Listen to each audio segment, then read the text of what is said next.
Joining us now to break down the legal process that lies ahead for the suspect is attorney Brian Claypole. Brian, thank you so much for being here. You know, we have a Fox digital reporter, Christina Corbin. She's on the ground in Moscow, Idaho, been doing incredible reporting. She did do a sit-down interview with the Moscow police chief, and she asked the question that so many of us are also asking. Take a listen. Does the suspect have any known connection to the victims or the victims' extended network, or do you believe these 4 victims were randomly targeted? You know, that's part of that investigation that we're still putting pieces together. We're still gathering information. That's why we still ask people, you know, send us tips on the individual.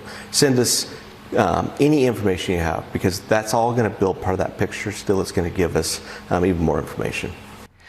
Brian, the chief told Christina that they received about 400 calls within an hour, which leads me to believe to question how exactly they got to the point where they were getting to the point to arrest this guy.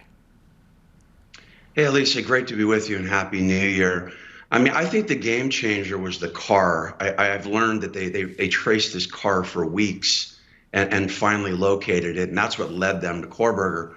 But look, what really concerns me here is we're all happy that he's been arrested, but we can't do the celebration parade yet. He hasn't been convicted. And let's walk through the process. The first stage of a murder prosecution is an arrest. It takes less evidence to get an arrest warrant than it does to sustain what's called a preliminary hearing that's going to have to happen in a couple of weeks in Idaho, and then an actual trial. And why is that important? Because these forensic experts, Alicia, they are going to have to work around the clock. You've got 4 potential crime scenes. You've got the scene of the crime, his apartment, Pullman, you got the parents' home, and you've got the car. They've got to be scouring all 4 of those, especially the car now. For example, any blood stains in the car, any hair fibers on the seat of the car, any fingerprints on the steering wheel that might have DNA. And here's another big game changer. I think this could be the breaking piece of evidence in this case. They are going to need to get a DNA sample, a DNA swab of Kohlberger. Either he does it voluntarily, or they got to get a court order ASAP to get his DNA swab.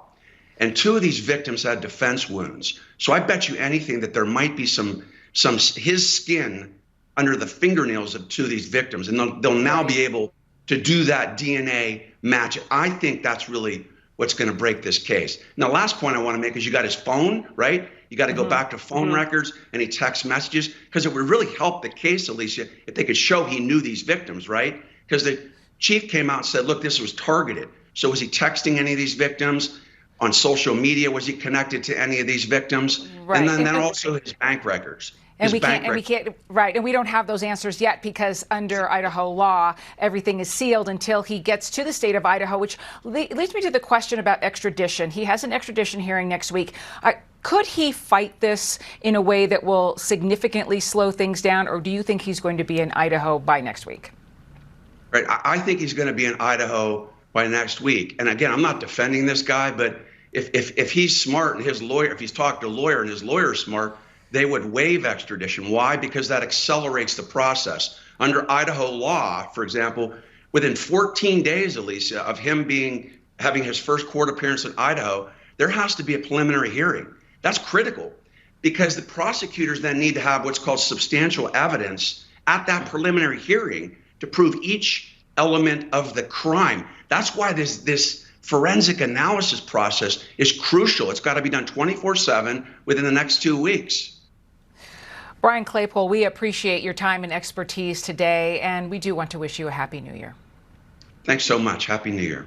Thank you.